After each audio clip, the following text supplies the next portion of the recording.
PM has set out our understanding of the current situation, our strategy for this phase of the pandemic, and our path forward to a new normal. In particular, as part of living with COVID-19, PM has stressed the importance of opening our borders safely. Let me now outline our next steps in this regard. The Ministry of Health has established a risk-based categorization of countries and regions with attendant border measures.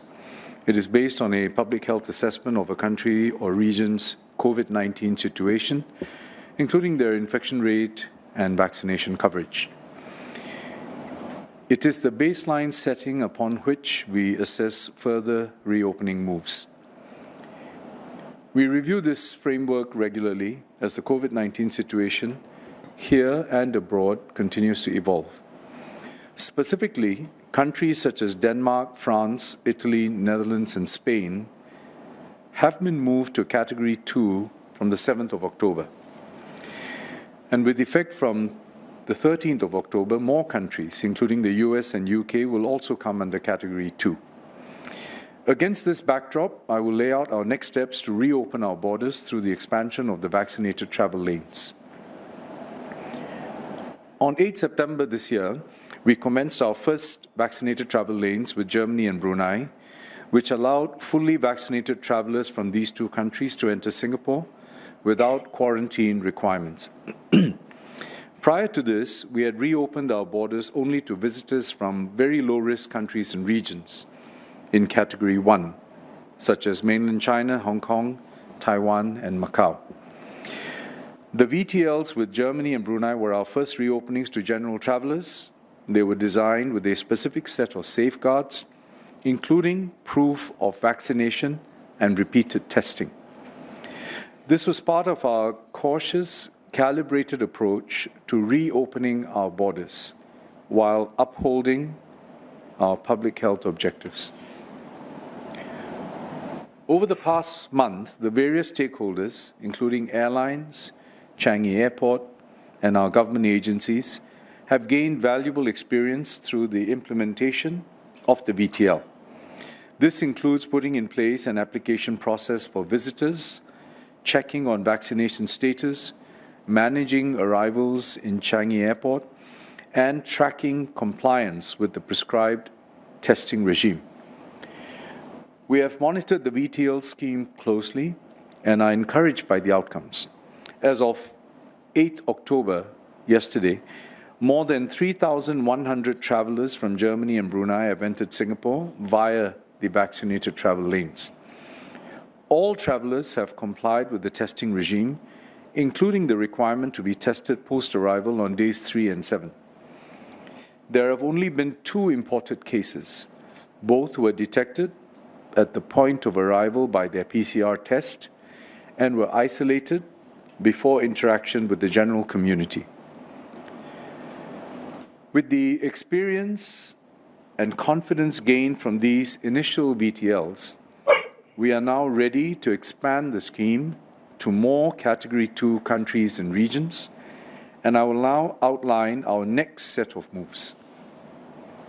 First, as a natural extension of the VTL with Germany, we will introduce vaccinated travel lanes with 6 other European countries, namely Denmark, France, Italy, Netherlands, Spain, and the United Kingdom. Secondly, we will expand the vaccinated travel lanes to 2 Category 2 countries in North America, namely Canada and the US. All 8 countries are already open to travelers from Singapore, so the VTLs will restore two-way, quarantine-free travel between Singapore and them. We will open applications for the VTLs with these countries on the 12th of October. Approved VTL travelers can enter Singapore from the 19th of October. Third, we have announced the launch of a VTL arrangement with the Republic of Korea.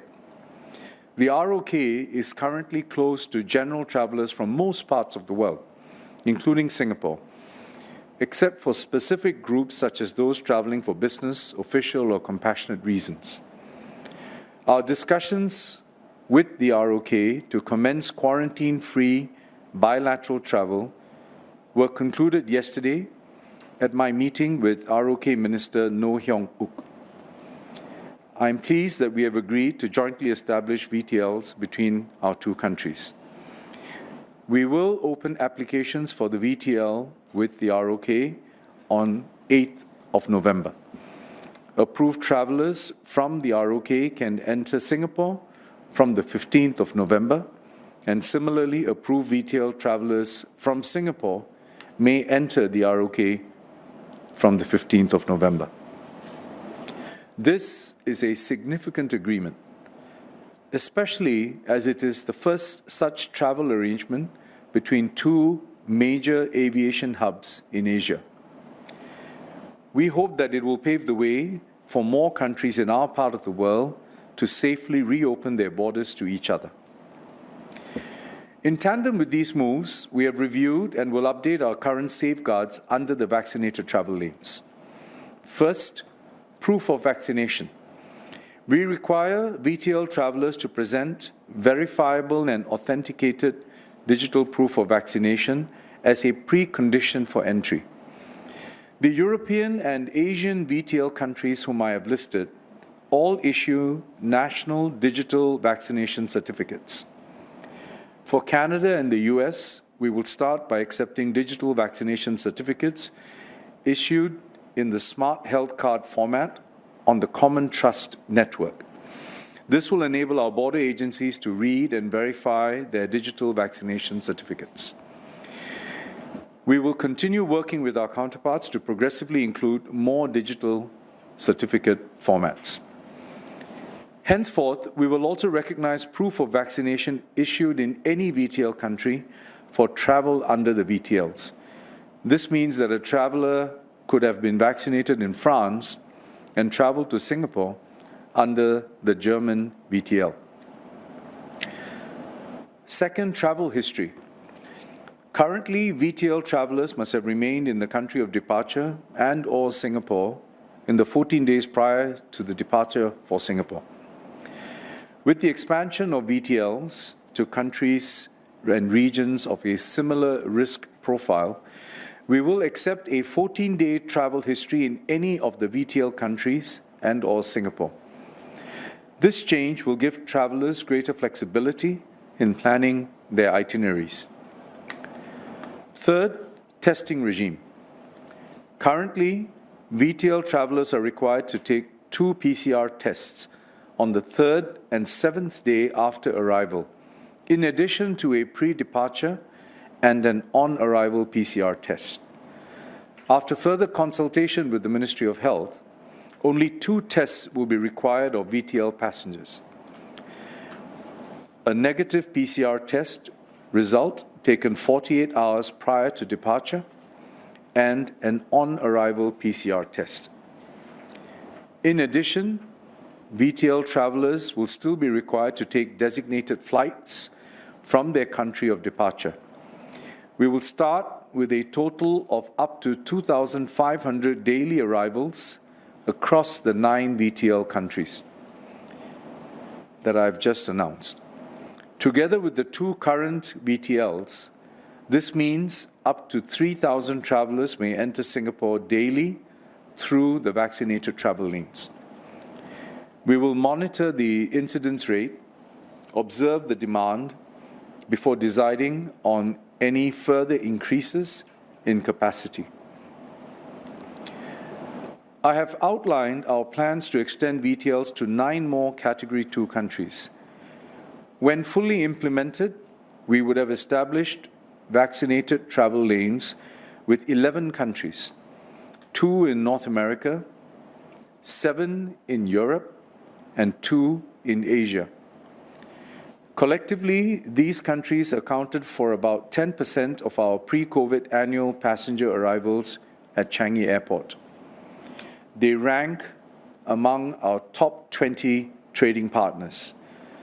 They have significant investments, a strong business presence, and sizable communities in Singapore. It is, therefore, important that we reconnect with them early. While still a far cry from where we were pre-COVID, this is a significant step in the reopening of our borders and crucial to reclaiming and rebuilding our status as an international aviation hub with global connectivity. We aim to restore safe two-way quarantine-free travel with more countries and regions from around the world and are engaged in several discussions to that end. When we announced the VTLs with Germany and Brunei, I emphasized that we would be cautious and calibrated in our approach, carefully assessing the risk and operational implications. That is why we have taken the time to closely monitor the implementation of our initial vaccinated travel lanes before deciding on these latest moves. The experience over the past month has given us the confidence that we can safely extend the scheme to other Category 2 countries. As before, we will ensure that all stakeholders have adequate time to adapt and run in their processes. This will allow us to progressively and confidently extend the vaccinated travel lane scheme while protecting the safety of our people. More broadly, as PM has explained, we are charting a course for the new normal. Reopening our borders is integral to this new normal. Singapore's survival and success depends on being open and connected to the world. Companies and investors need to be able to transact regional and international business from Singapore. Executives must be able to travel for their work if we are to sustain the good jobs that local and multinational companies provide Singaporeans. Students must be able to travel for education, industry attachments, and internships, and then return home. And families must be able to reconnect after what has been a prolonged period of physical separation. We must therefore be resolute and press on with the reopening of our borders while staying vigilant with all the essential public health safeguards. This is how we must and will move forward to protect our lives and livelihoods, to learn to live with the virus, and to become a COVID-resilient nation.